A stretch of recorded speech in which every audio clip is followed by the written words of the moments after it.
India glitz நேயர்கள் அனைவருக்கும் வணக்கம். நான் மகேஷ் முத்துசுவாமி, நந்தலால படத்தின் ஒளிப்பதிவாளர். இதுக்கு முன்னாடி மிஷ்கின் கூட சித்திரம் பேசுகிற 5 படங்கள்லாம் நான் பண்ணியிருக்கேன். மிஷ்கின் வந்து ஒரு விஷுவல் டைரக்டர் தான் முதல்ல. அது என்னென்னா எனக்கும் மிஷ்கினுக்கும் எஸ்பெஷலி ஃபிலிமு, தென் லிட்ரேச்சர், தென் இது இருக்கு இல்லைங்களா, காமிக் புக்கு, இந்த மாதிரி விஷுவல் நரேஷன் இருக்குது பாருங்கள். அதுக்குள்ளுக்குள்ள வந்து எங்கள் 2 பேருக்கும் ஒரு பெரிய ஈடுபாடு, அந்த தொடர்பு.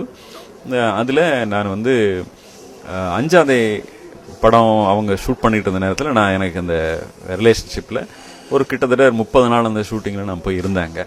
வெளிப்பார்வைக்கு வெளிப்பூச்சிக்கு வந்து கமர்ஷியல் படம் அப்படிங்கிற பூச்சி இருக்காது ஒழிய நீங்கள் உள்ள நுழைஞ்சு பார்த்தீங்கன்னா ஸ்கிரிப்ட் ரைட்டராக உள்ள நுழைஞ்சு பார்த்தீங்கன்னா ஒவ்வொரு இடத்துலையும் ஒரு கேரக்டருக்கும் உள்ள இது இருக்குது, ஃபுல்லாக ஹியூமர் இருக்குது, இமோஷன்ஸ் இருக்குது, சாங்ஸ் இருக்குது, எல்லாமே இருக்குது.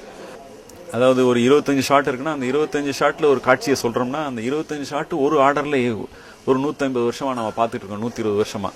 அந்த ஆர்டரில் அது இருக்காத பட்சத்தில் உங்களுக்கு சர்ப்ரைஸ் இருக்கும். இன்னொன்று, அந்த ஷார்ட் ஆர்டரில் நீங்கள் கதை சொல்கிறது வந்து சினிமாவை நீங்கள் சொல்கிறதாக, நீங்கள் நடத்துகிறதாக, ஃபிலிம் மேக்கர் காமிக்கிறதாக இருக்கும்.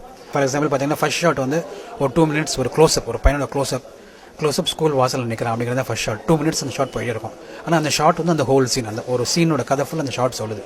டைலாக் கிடையாது, வெறும் மியூசிக் மட்டும் தான். மியூசிக் அந்த பையனோட மனநிலை என்ன. மேஜர் ஃபிலிம் மேக்கர் நான் பார்த்தது, தேர் ஆல் டிபெண்டன்ட் டு சினிமாட்டோகிராஃபர், மேஜராக டிபெண்ட்டாக இருப்பாங்க. என்னென்னா வந்து வார்த்தையால் எழுதுவாங்க, அதை பிக்சர் அன்றைக்கி நல்லா வாயால் கதை சொல்லுவாங்க. அவர் சொல்லும்போது நல்லா தாங்க இருந்துச்சுன்னுவாங்க. அது கேட்டுறீங்களா நீங்கள்? சரி, கதை சொன்னார், அவர் நல்லா தான் கதை சொன்னார் அப்படின்வாங்க. ஆனால் படத்தில் இது இருக்காது. அது என்னென்னா it is an another kind of process that நீங்கள் வந்து சினிமாவை காட்சி ரூபமாக தான் திங்க் பண்ணணும்.